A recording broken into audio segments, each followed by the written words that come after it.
Thank you, Amy.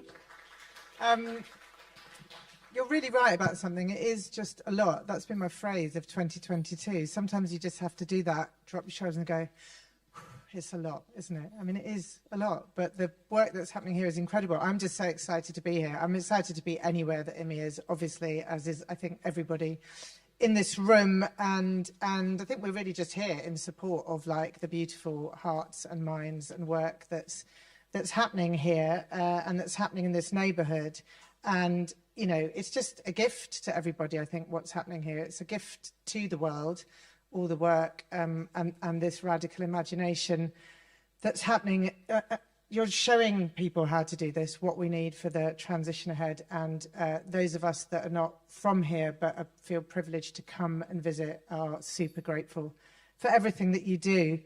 It's also an honour for me to be here alongside my good friend and colleague, Love Ssega, who's an incredible climate justice advocate, a brilliant artist, and someone that I'm incredibly lucky to work alongside at an organisation called Earth%, which has the mission of unleashing the power of music in service of the planet, which can only be, I think, a good thing. Before we dig into conversation together, and then we're going to have a wonderful performance from Kieron Rennie, I just wanted to have a very quick reflection on some stories from other neighbourhoods and communities and collectives, just kind of bring some other parts of the world into the room here with us. People working together to address these very grave and urgent multiple crises we're facing. And Imi mentioned the platform that we launched a few years ago, Atlas of the Future. It's just a free-to-use resource. It's a storytelling platform. So you can hear a little bit more about all the this quick romp through some other parts and other places and ideas that I want to bring. And I sort of chose in particular work that I think really does draw courage and inspiration from the work of artists who are, I think so often, our greatest thinkers and activists and social justice advocates. And the people really helping us not just to imagine, but actually actively to co-create those better futures that we are hoping for. Just pick these ideas because they all contain things that you could borrow. They are resources, free resources to tap. They're things that could be adapted into your own neighbourhoods, and just to sort of fire us up a little bit. But I just want to say, having heard things today, that I offer them incredibly humbly, because actually I think you have all the talent and all the ideas and all the imagination that you need for what's ahead of us right here in this very room and neighbourhood. So, but here we go, 10 quick ideas. See if this works. Oh, wait, gone one too far. So this first one is it's called Nyapash Purina, and it's a youth arts collective that responds to the challenges faced by Indigenous and young people in Ecuador, in a place called Cotacachi in Ecuador. They use theatre, really, in Spanish and in Quechua languages to transform communities, to pass down Indigenous knowledge, and to raise awareness of issues like gender-based violence, drug and human trafficking, child exploitation. So they take these really, really serious subjects and they use play-based activity and drama and theatre as a way to tackle them. And they've so far released 2 short films. They've produced over 80 plays and comedies and run hundreds of educational youth programs in rural communities in the Andes. Comedy is also central to Climax. This is a Melbourne, Australia collective that uses kind of spectacle, humour and satire to inspire action on the climate and biodiversity crisis, but they really focus their actions on holding to account powerful polluters and their enablers. And I think it's interesting, this use of comedy. I think you're starting to actually see it in this country now. There are a couple of people claiming to be our first climate-focused stand-ups. But I think that there's something really important in that. You know, we are going to need humour just as we're going to need music and singing and art in the dark times. The intergenerational nature of the collective work ahead of us is also something that I think is incredibly important to acknowledge. Force of Nature is actually a UK-based collective, and they started their work by really trying to address eco-anxiety in young people. But what they've done is take that work that they do with young people from classrooms and actually taken it into boardrooms around the country to really try to surface what that eco-anxiety feels like. And just to that point earlier of how important it is, how rarely people in their professional lives get to talk about how they're feeling about this moment that we're in. And Force of Nature are an interesting organisation for that. There are at two ends of that generational spectrum. Youthtopia is a platform and education programme for young change makers. It was started by two Indonesian sisters, and you may have heard they launched Bye Bye Plastic in Bali, which became an incredibly successful activism campaign. But they offer free training now and connections for young activists globally, and run something called the Circle of Youth, which is to connect up. So if you know young people interested in that, they are a great organisation to connect with. And well, it's a terrible picture, sorry, but at the other end of the circle of life, I love the Raging Grannies. They're a Canadian League of Action, they call themselves, but that's spread worldwide. And I think just safe to say, we all know not to mess with an angry grandma. And their actions are kind of really, really amazing. Again, a lot of humour in it, but some very, very serious messages. I also like examples of using gentle forms of creation and protest too, and I think a lot of people might be familiar with the work of the Craftivist Collective, who I think what's important about them actually is that they've really managed to engage people way beyond many of our normal echo chambers. So Women's Institute and conservative groups around the country who really bringing people into the conversation who wouldn't have typically seen themselves as climate justice concerned people, and that's incredibly important. But another sort of gentle form of protest is walking. And there's this is a collective called Wanderers of Changing Worlds, who've created something called the Climate Walk. And it's a research, educational and arts-based programme. And they have teams walking through 17 countries across Europe to explore perceptions and practices of dealing with climate change. I just think there's something very moving actually about using walking and listening as a way of engaging and exploring ideas and experiences of people. This is Basurama. Basurama is a play on the Spanish word for trash. They're a Madrid-based artist collective. They've created over 100 projects now in 4 continents, dedicated to research, cultural, environmental creation. And their practice really just revolves around the reflection on waste and reuse, and working always with people in the communities where they practice and work in everything that they do. I also just wanted to acknowledge, this is less of an arts-based thing, but in everything that, every time we speak, I think, and meet and talk, that to bring into the room really the communities who are already facing today what we don't yet have to quite deal with. And YouthNet for Climate Justice is a movement-based organisation working in Bangladesh, and they particularly focus on the lives of people in the coastal communities of Bangladesh, which I think truly is the front line now today.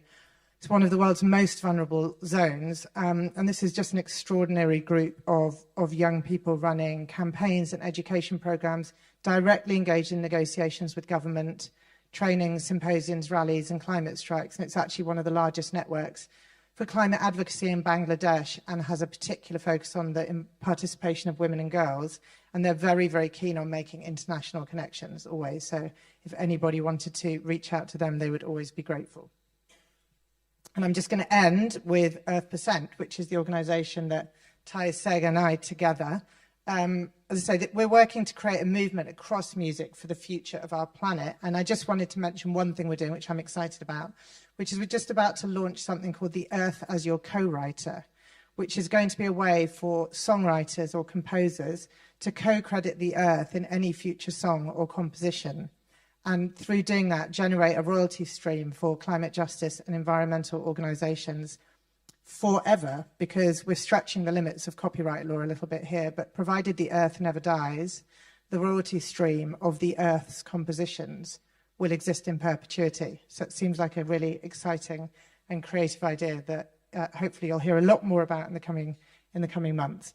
And just to say, I mean, Earth Percent, we welcome absolutely everybody. If you're involved in music at all, if you're a music lover, if you're an artist, if you're a music organisation, we would love to hear from you, love to kind of welcome you into that family. And that leads me, I'm going to come and sit now, nicely to our guest today, who I didn't really want to keep you from for a second longer. So Love Ssega is a musician, songwriter and artist. His work uses arts and culture to promote social issues such as climate action, and has seen him invited to COP26, be featured by the New York Times Climate Forward. His work has been performed at the National Gallery, at the Serpentine Pavilion, has been exhibited at New York's MoMA.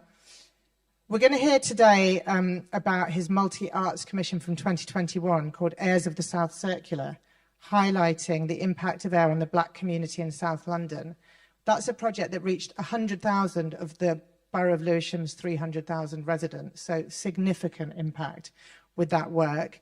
And that saw him featured after that in a YouTube originals series alongside Barack Obama and David Attenborough, just saying, called A Seat at the Table.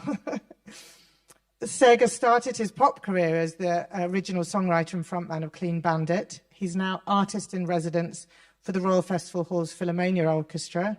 He's a trustee of Brian Eno's Earth Percent, where we work together, and also the Arts Foundation Music for Change Fellow 2022. Pretty good, right? It is amazing to have him with us here today. Ssega, welcome.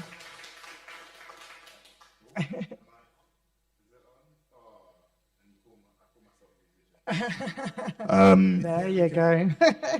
So let's start with a big picture question, right? I think everybody here should hear what you think the role of the artist is and can be, particularly in the neighbourhood and community transition that we need. Can I just say thank you, Cathy, for that introduction, and thank you everyone here at Civic Square for having us. This is amazing. It's amazing to be here. It's amazing to see. And in terms of the words which were said before by Amara and Scott, well, actually, I think you kind of said it all beforehand. So I think artists, fundamentally, we're here to be translators. So we translate emotions, we translate what we think, what other people think, what other people feel. They might be scared to say or say out loud themselves. So I think as an artist, I'll speak for myself. I had a platform. I was doing this wonderful music, touring around, performing. It was all great. Then the pandemic hits, and then there's no touring, there's no performing, there's no money, there's nothing. It was very frightening. Then there was just like one glimmer of hope. In fact, there was a commission. Commission came in from Season for Change, which was a program leading up to COP26. And then they did an open call, and then they said, okay, what we want to do is use art and culture in the broadest sense, whether it's theatre, music, dance, drama, and to use that to address an issue in the climate struggle and for a marginalised group. So I thought to myself, well, a lot of my music didn't reflect where I grew up, Lewisham, which is in southeast London. It's on the South Circular. It didn't really reflect the people around me that much. I was just being creative. Why not? And I love that, being a black man, where I could do whatever I want and be creative and not have to talk specifically about one certain issue. But then I thought, what about the issues facing everybody that I'm now seeing?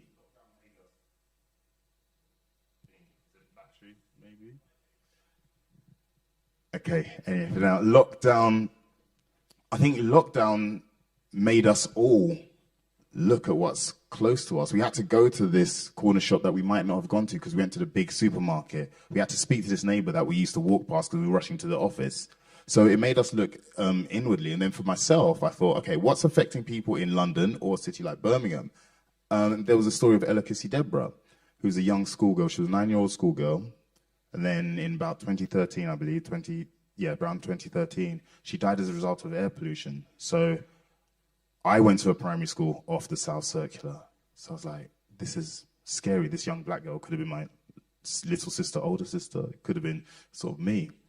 Then you sort of hear the diesel emission scandal and Volkswagen, you realize, oh, they changed their limits and they've been polluting even more. Then even more recently, when they were measuring pollutants coming out of cars and around schools, they realized it was probably men. Let's do it at the height that men walk at instead of the height that children walk at, which is exhaust height.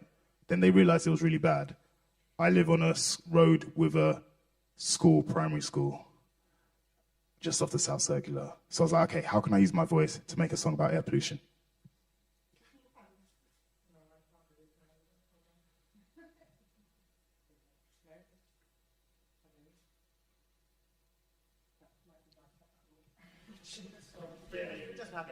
That's good. When I first saw this piece of work that we're going to share a music video, I was like, damn, it's actually possible to make a really credible and cool song about air pollution. I mean, there is nothing music can't tackle. I think it's worth saying that. And I think it's really interesting to see now what is coming into music and songwriting, to really see how many... I mean, music has always been incredible on social justice issues. Actually, it's always been a sort of leading area of the arts. But I still would have been like, good song on air pollution. Should we see it? Do you want to see it before? Yeah. Just one thing I wanted to say off the back of that. Firstly, I think music, I love music. Who are your favourite artists? If it's Marvin Gaye, he was big in Motown, but when he did What's Going On, when he started to talk about social issues, that changed the game. When you look at Woodstock, you know, that was the Vietnam, Stop the War. Glastonbury started a campaign for nuclear disarmament. Let's not trick ourselves that music isn't radical, art isn't radical. Another thing what I love about this event is the fact that you've got so much colourful things. We've got painting and everything else here. Lewisham never appears anywhere on anything. So in a way, I wanted this to be, to show this is my community and this is what we look like. Should we dim the light?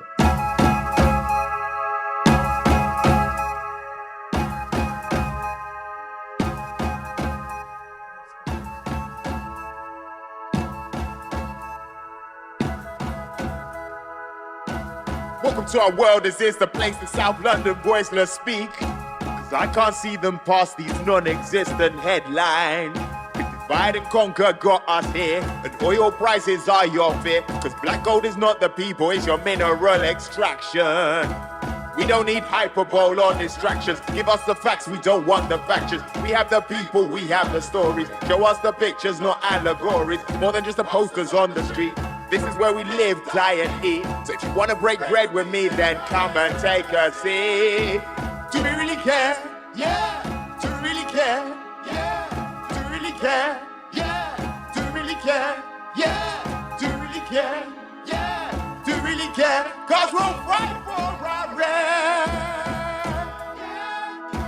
Welcome to our world, South Circular. It's more than a thoroughfare for people who want to live, breathe and reside here. And if peaceful protest is to be banned, is it not underhand? For those of us who don't want to work hand in glove, we just want to have a hand in love. Look after your family, stay alive, please.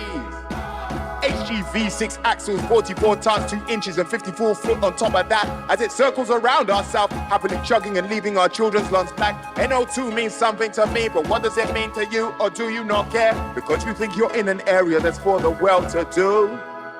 But it's not about wealth or taste. Carbon monoxide will get to you too, no haste. Now let's see what will happen. Respiratory bad patterns can't even get the man at the top. He survived it, others did not.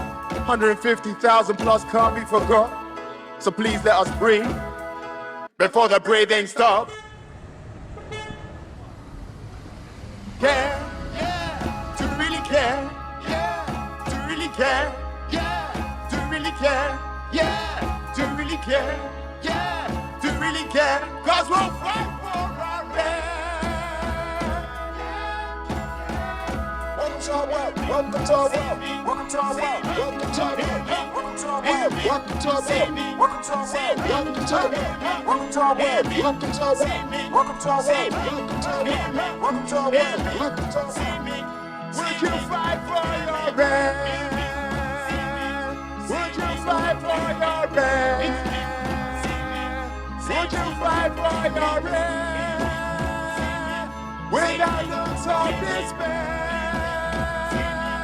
Would you fight for your right? Would you fight for your right? Would you fight for your right? Cause we all need to care.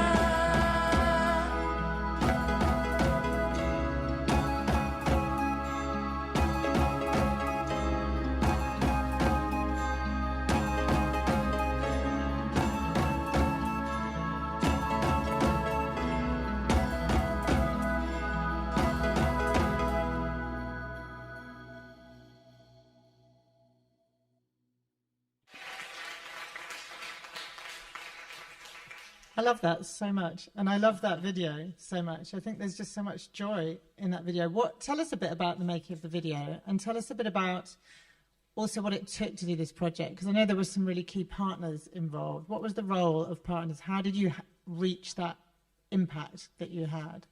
Yeah, so in terms of doing the video, first the song came out, and I had to write the song, but which was sort of a challenge. But as you can see, I like artists. You will see I like artistic challenges. So the song came. I wrote the song, and I wanted it creatively to be something which wasn't depressing to add on to climate anxiety, but I wanted something to just ask a simple question. So and to have it documented. I was driving towards the video. Documented, so when people say, oh, people of color don't get involved in environmentalism, and I'm like, that's a lie. You know, it's just you decide that within your parameters, you're not looking to see people of color. So I was like, let me write this song for the people of color around me, and then ask them, do you want to be in a video about air pollution? And I played them the song. They're like, yeah, okay, fair enough, sounds good. Made it really colorful, the grade, everyone's smiling because it's just a cool, and this is climate activism. For me, I'm writing a song. For them, it's being in a video, doing what they do, just saying, yep, I'm part of it. I'm here in England, I'm British or whatever. Then to actually do it, to Cathy's, to your question, Cathy, is you then do need the infrastructure, because if we're going to have a message, if we're going to be serious about this climate action and climate activism, I'm not going to say to the community, all right, are you going to be in this video, and then come along with my iPhone and have it all shaky. So you need the infrastructure to then make a good video. And then that's when Purpose, who are a social impact agency, like a creative agency for different campaigns, they'd been looking to do something in air pollution. It seems like quite a few people had been looking to do stuff for air pollution, but they hadn't quite found a way. Then they heard the song, and then they approached and spoke to me, and they said, okay, well, you're doing a video. Can we help you on the production side of things? So it meant all I had to focus on was standing on the side of the South Circular at 6 a.m. in the morning. Yeah, so then having that support. And then also we did out-of-home stuff. So we put up billboards in the area just so people could engage with the campaign that way, have a little QR code, which then they could snap and then go and then see what was happening. And because it was in COVID times, it was also colorful billboards. So we want to make the area look interesting. So it's a thing where it's like, look, if we're going to do multi-art things, we need the support. And if people who've got health messages or you've got other messages and you can't get them out, then go to artists to help you get them out. But then give artists the time, the space, and whatever to do it properly to have an impact. The money, the funding. Yeah, the money. Yeah, the money and the funding. Yeah, and then that's what happens. It's amazing. So tell me then, because from that, your work in this area kind of deepened and expanded to really look at this, I suppose, how climate justice issues impact a local community and that human health angle, and how climate is a human health issue, which has come up obviously today a number of times. So you took this work then from Lewisham into Lambeth and Southwark, right? And yes, actually got people together in an event. Can you tell us something about that? So what happened is that was in Lewisham. If you don't really know Lewisham in South East London, that's because nothing really happens in Lewisham in South East London. Well, Goldsmiths University wouldn't like that. So Lambeth and Southwark are closer to the river, and they've got cool things like Tower Bridge and everything else. And culturally, they're super exciting areas because you've got Brixton, big black community, Peckham. Similarly, Elephant and Castle, you've got a Latin American community, and then you've got these big cultural within a 4-mile stretch. There's South Bank Centre. Then you got Brixton Cultural Archives at the other end. Then you got Imperial War Museum. Then you got the Old Vic. And so it's just a really, really interesting area. When guys in St. Thomas's Trust, they have Impact on Urban Health, which is part of the trust.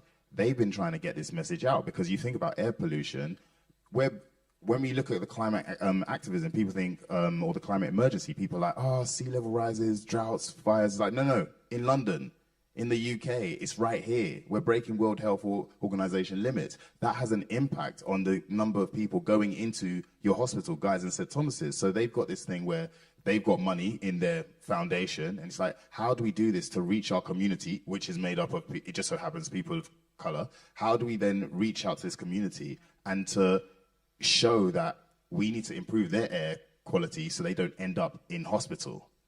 So there is a direct link, and there's so many other links to do with how it's diminishing our quality of life. So first video, I'm from Lewisham. I mean, I could have then done the whole thing myself in Lambeth and Southwark. But then I'm like, no, that's not what this is about. I'm not coming here to Birmingham to start singing about air pollution in Birmingham.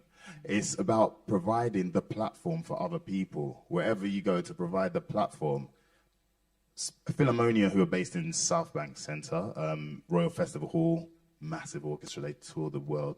I wanted also to connect them to these different communities artistically. So I went to them and I said, well, give me some of your musicians and I'm going to write a superhero theme tune. Do you want to play it? And they were like, okay. And then I went to the recording studio and they were like, oh, we're busy. So I went to another recording studio called Abbey Road and they were like, okay, we'll let you in. Recorded that. Then I wanted the community to now say, what do we think, just around the corner, how do we view air pollution and why do we want cleaner air? And the reason, another more positive slant to it, because there's awareness, another positive slant is to say, not that we're downtrodden because all this pollution is hitting us. It's to say, this is what we do in our life. These are the activities that we do. And again, you'll see with different, what London looks like. It's not what the Daily Mail says. This is what London looks like. I'm going to show you. So again, and these are the activities. These are the multitude of activities that we do. This is us doing our activities. And if they're outside, even if it's just meeting your friend, this is what we do. And we look flair and we enjoy ourselves. And this is why we're looking to get cleaner air for us right now. So many kids have asthma pumps. That's not right. You know, you'll see one person, not to give away the video, it's really short though, but one of them is Nigel White, who's the dad of Kai White, who was the first BMX silver medalist for Team GB at the Tokyo Olympics. He cycles at the club, which is in this video, and you'll see the little kids in this video. They're very cute. But if we want to, as Team GB, even if we're going to be hyper-capitalist, we want to win the Olympics. Okay, you want us to win the Olympics, then give us the clean air that other people have, you know, to perform at the highest level. So whichever way you look at it, environmental, hyper-capitalist, or just a health, it makes sense. And collaboration is great, which I'll get onto, which we'll talk about later. So I put this out. I put out the music, which was recorded, and I sent it to all these groups. I went to all these groups and said, can you be in my little video? And they were like, okay. And they thought I was going to come along again with said iPhone or other type of phone, camera phone. But it was like, no, let's do this big. Let's have more cameras and let's make it really good. And we made it really short for TikTok to reach people, generation, whichever generation we're on now. Oh, Jada David from Poetic Unity in Brixton, she came up, these are all her words, within 1 week. I sent out the music, within 1 week, she came up with this.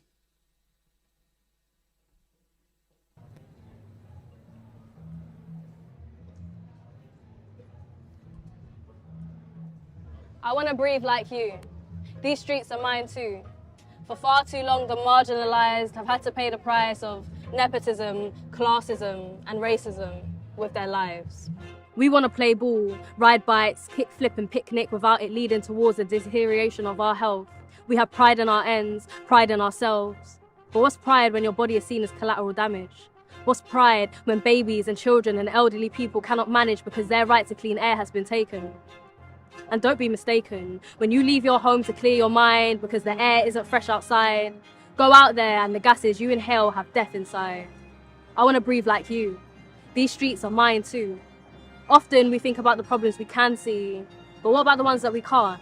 The air we breathe, poisoned and polluted with CO2 from cars on busy roads, and tons more from burning waste way too close to homes.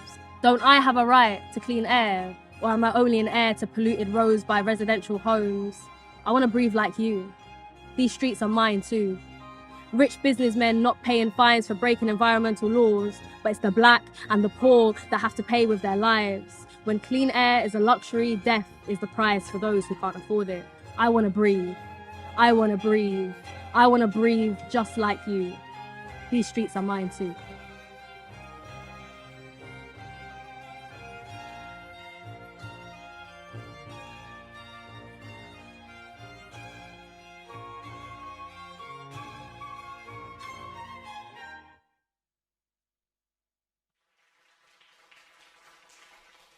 So yeah, I forgot to mention then we had a day, like a clean air day in Southwark Park, because when we met these different groups, we had like a brainstorming saying, what do you want to do? I just wanted to do this fancy music and video thing, but they were like, we want a clean air day. And I was like, oh dear. Doing events, that's tough, that's hard. But then again, having partners, collaborators, this was again with purpose, and then with impact on urban health as well. They were like, okay, let's make a clean air day. Let's try and have a thing where all these groups who were in the video all came down in person and were able to, you know, have some fun. Yeah. And what kind of feedback did you get from people? I mean, how do people respond to this idea of like art being the medium for the message? Did they, and for their voices and for community empowerment? Do you know what? They loved it. They loved it. Everyone loves the stage.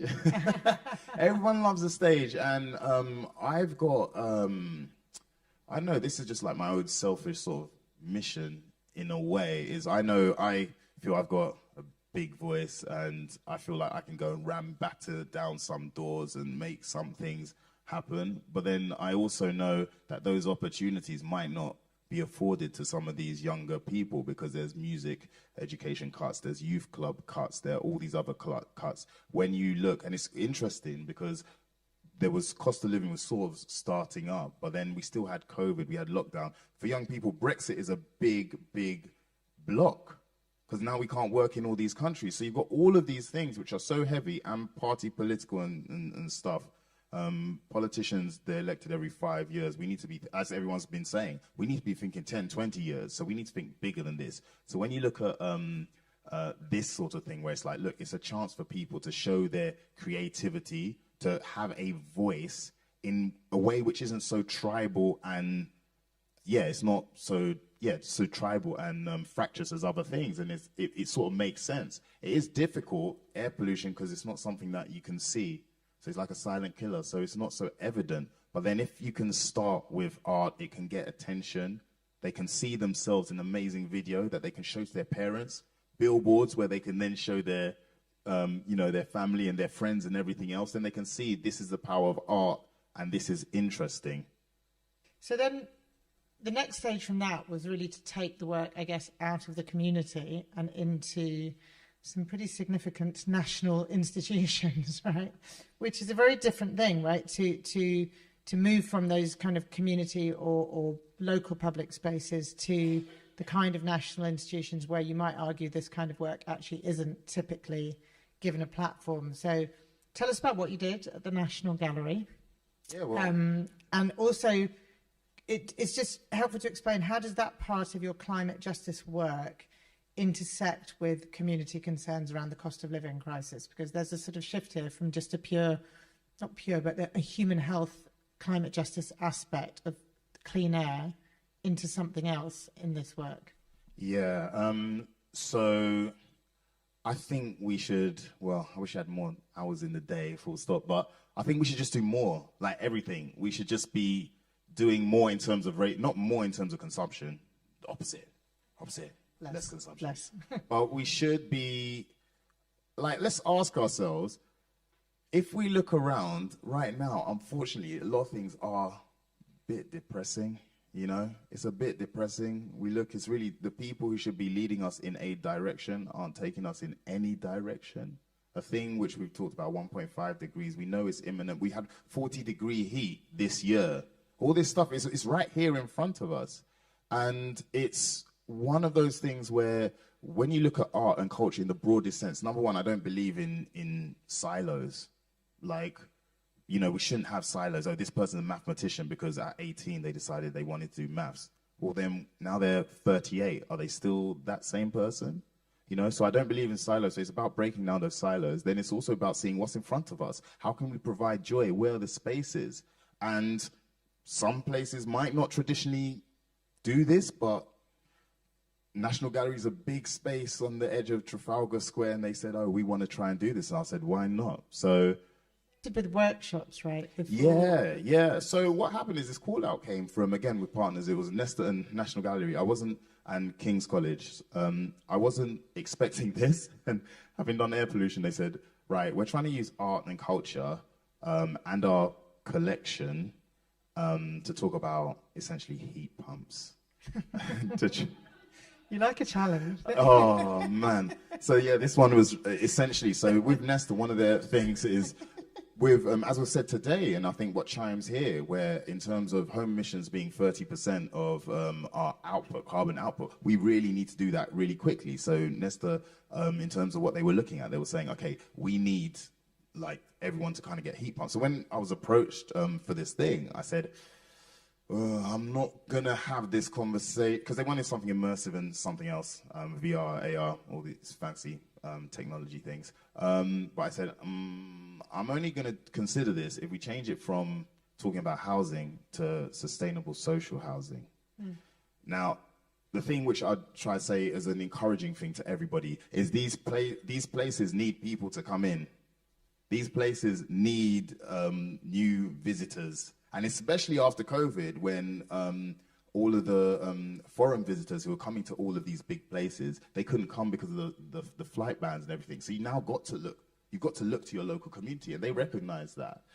So I said, no, it's got to be social sustainable housing, because otherwise it's not about divide. This whole thing isn't about divide and conquer. Even the air pollution, it's not about, okay, you drive this big car and your parents drive these other cars and whatever. I'm like, no, let's make mass transport better and all these other different things. What are the big systemic things we can do? So with the social housing, then if you're just talking about heat pumps, then that limits it to house owners, homeowners, and or people who have the ability and the money to do so. If you do it social housing, then you can speak to generation rent, which now, thanks to mini budget, is everyone. No, you can speak to younger people and say, look, how can we collectively design our social housing in the future, so that, yes, if you want to have your own house, that's fine, but then if social housing all is undergoes the green transition, then those at the bottom of the pile aren't left behind. And even if you're a young person of 24 even, and you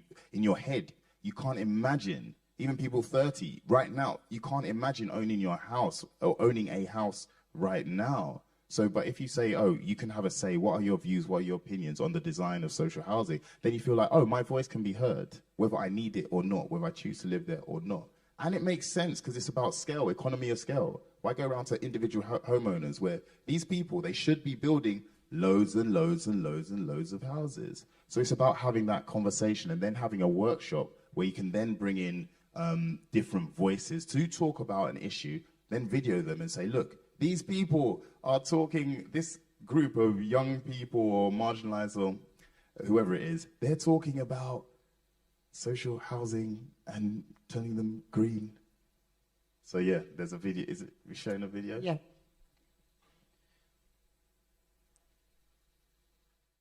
And this is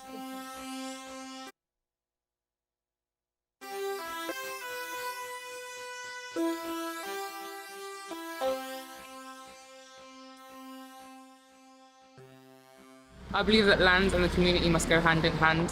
However, those that own the land are often not in the community, and that is where we have the disconnect. But those are the problems we are dealing with today. I really think we need to think about our actions today and how they're going to affect tomorrow and the future. You've got to think about how it's going to affect future generations, our children, their children. I mean, when it comes to climate change, we have to think positively. We have to have hope. We can't live in fear.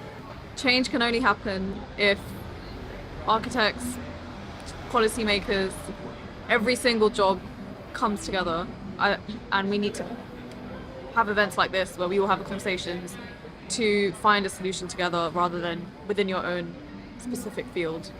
The most important thing is to really think about like what people need in order to be net zero, to live a net zero lifestyle, to have a net zero home. The reality is that for so many people, they don't have the resources to make the transitions that we need. So that means government has to step in, decision makers, politicians, people who have power need to devolve that power, give people the resources and help them. For me, a lot of it comes down to spatial justice and the kind of autonomy that we have over the land essentially that we live on, and being able to make choices in that. It's really powerful to have like loads of different people across the room like involved in a conversation that's so necessary to the times, and I really felt like I was with like minds, which was incredible and very rare. So I appreciated this space being held, and Ssega for facilitating it, and everyone for contributing. It's sick. How did people respond to the idea of having that kind of conversational workshop in the National Gallery? Did it feel significant to people? Or well, that was the sort of the clever bit. Well, also when we talked about with money and funding, they supported this whole thing. And instead of me going to some fancy technology, because again, all of this, whether it's donut economics and everything else, is storytelling. So I was like, look, let me not put the money in the technology. No one needs a hologram of me going across like Trafalgar Square. No one needs that yet. So I was like, let's put the money in the people. So at that workshop, everyone was paid to attend, and I made sure, and I said, look, if I'm bringing you together and I'm getting your expertise and community, you're getting paid. So I said to all the funders, I was like, make sure these people get paid, and then to tell all of those people, next time people pick your brains, make sure they're paying you. Yeah. So, so that's like one element. Then that was in National Gallery X, which is a space, and initially that was a space that they were going to do where they do a lot of the new technology development. So that was, the whole commission was based in there. So. And then you hustled your way into. Then I hustled my way into the main gallery. So that's going to kind of bring our discussion full circle, because exactly that. So you did your workshops and you kind of hustled your way into the, like, if we're going to do something out of these workshops and out of these conversations. So you put together a whole ensemble of performers, right, to do something in the main gallery space of the National Gallery, which is really gorgeous and extraordinary. And we're very lucky we're going to hear from one of the performers who was part of that performance to close our session today, just in a moment. But I'm interested in this kind of question of, like, so you have a workshop, kind of workshop, I imagine, quite familiar to everybody in the room here, to have those kind of discussions, right, to get people to talk about these issues, housing, transition, energy. But then what you choose to do is say, we want to do a performance that is dance, and that is poetry, and that is music, and that is art, and that is instruments made from old radiators, that is, everything. And we want to do that, in the halls where the Caravaggio and the Stubbs and all of these incredible painters are. How do you get from one to the other? Why those mediums? Why is it that you're using performance, art, dance, poetry in that way, in those spaces, to communicate? Very good question. Well, actually, and I just want to tack on one other previous bit. Well, actually, if I explain the workshop, you saw the group of people there. So in terms of speakers I brought to the workshop, because again, I wanted to in some way impart knowledge. So we had Lisa Isanza, who writes for Galdem, and she's a social historian and writes about the history of black squatting. So she was talking about that. You saw her there, Abhi Jitendra at the time, who works for Citizen Advice, and she's been in front of Parliament talking about cost of living in that side. Then I had some Kennedy Wood, some architects who had done stuff with local estates in terms of their planning, estate planning. So again, so people can see, okay, there's historical context, there's a real life cost of living and how this thing is hitting us now, and then also in terms of viewing the future as well. So they were getting something from that. And it was in a space which wasn't the grand halls, because not many people had necessarily, how do you get black squatters into there? That might not be their first port of call. So sometimes it's having a space where they feel like they can do something and say something. Then it's my commitment to them. It was, yes, okay, gonna pay you to attend, but then your messages and everything that you're coming up with now, it's not the Love Ssega like climate activism movement. It's like everyone's. So I'm gonna take your thing and I'm gonna bang on whatever doors to make sure what you've done here is shown on the biggest platform that we can get. And if that's the biggest gallery in Trafalgar Square, that's what we're gonna do. Then to try and convince the collaborator, I wanted to get really cool people to work with them. And we've got one here as well. So to convince them, it's like, okay, how do we do this heat pump home and whatever thing in the National Gallery? But then if I can say, look, we're taking these voices here, this is what they've said, and these are their feelings, would you like to play with that? And to be honest, art for people on the other side now we're just being flooded, not just art, news, everything. We're just being flooded by Twitters, TikToks, da. It's very flat. But if you can now bring people stuff where it's not like, oh, you've got to dance for this drinks company, so then they'll give you some money. If you've got something where it's kind of interesting and it's a different topic, different subject matter, then all the people I was working with, they were like, yeah, that sounds really interesting. You know, so it's you're stimulating the artists and you're showing the other people that, look, I'm taking this seriously. This is what's going on. And I have no idea how I convinced the National Gallery, but there you go. But it's an interesting one, yeah. You're very persuasive, that's right. Yeah. So I think we're going to see just a very short trailer of the work that was done there. I'm going to just say thank you so much for kind of being in conversation with me, for sharing the work that you've done. Let you introduce Kieron, who's going to close us out with something very beautiful and special.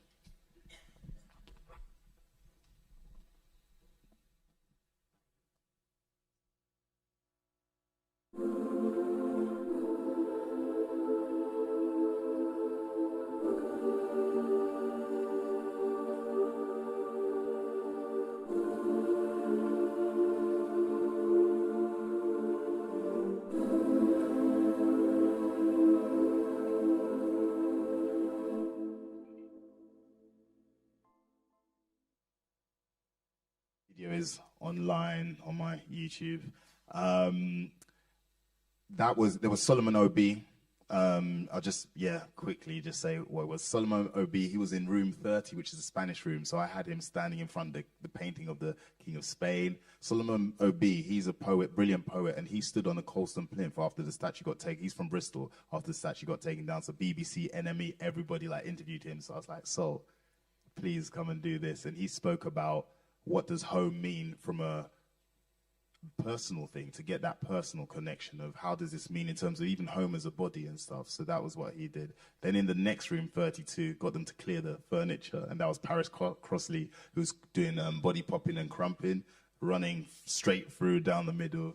And then Kieron Rennie, who's here, who's going to perform. But when I went to the gallery and I was like, oh, Kieron, okay, you're going to be in this room. Is this nice enough for you? And he was like, okay, yeah, I think. I was like, where are you going to stand, Kieron? He's like, oh, I've got my spot right here in front of the biggest painting. So, yeah, then there was Kieron, and you'll hear his words. And then we had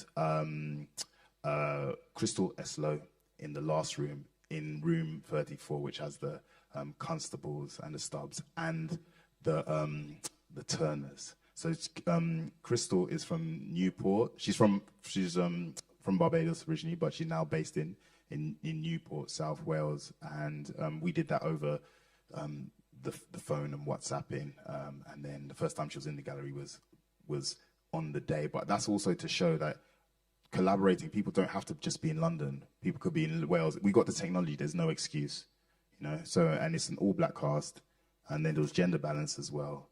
And it was a fantastic thing, and the National Gallery was great, and we need to use our institutions. And anyone here is any funders here, or are they hiding their wallets? Put money into the arts, put money into the people.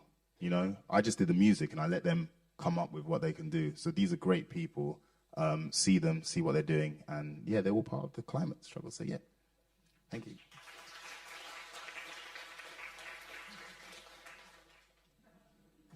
Do you want? Yeah, okay. Hi there. First of all, I want to give a round of applause to everyone that's spoken before, and I'm just so inspired to see a room full of love, a room full of determination, and a room full of imagination of a better world, which I'm sure we will achieve. I also want to give thanks to Ssega for creating that space before I performed the poem. It's funny because I perform quite widely and stuff, but I never felt like I had the opportunity to talk about that massive subject matter, which was the social housing crisis, and actually articulate my views around how unconscious we can be in terms of the environment and ways we can live better. And I'm just going to go into the piece now, which is called Four Walls Meet.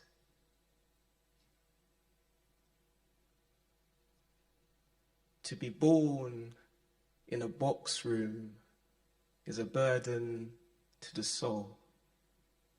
Green hearts cannot replace the lives that were lost. The thick spoke that choked, showing us the divide. Inadequate materials, no sprinklers in sight. Grenfell ashes still lingers at night. Raphael knows how to spread hope amongst exhaust fumes. Can water stretch? A hand on a thermostat holds power. Elders talk of past times. Emigration from hot shores to frostbite. This view's high. Is it tower block or penthouse? A house lacking beds, leaves little room for sleep. How large is the feast? Should we flee to the forests, making the woods our stove? Should we hold politicians accountable for pledges unmet? Many are drowning under a tsunami of bills. Julia once knew the thread count, now counts the commas in her paycheck, her stomach growing with anxiety. Will her newborn child suffer society's draft? No one wishes for the overcast skies of an overdraft. Not many appreciate the bees, only complain about their sting. Should tree roots be paved over? Where does one hide during a crisis? A sofa, a childhood bedroom, silk sheets. Can we escape a room where the four walls meet? Thank you.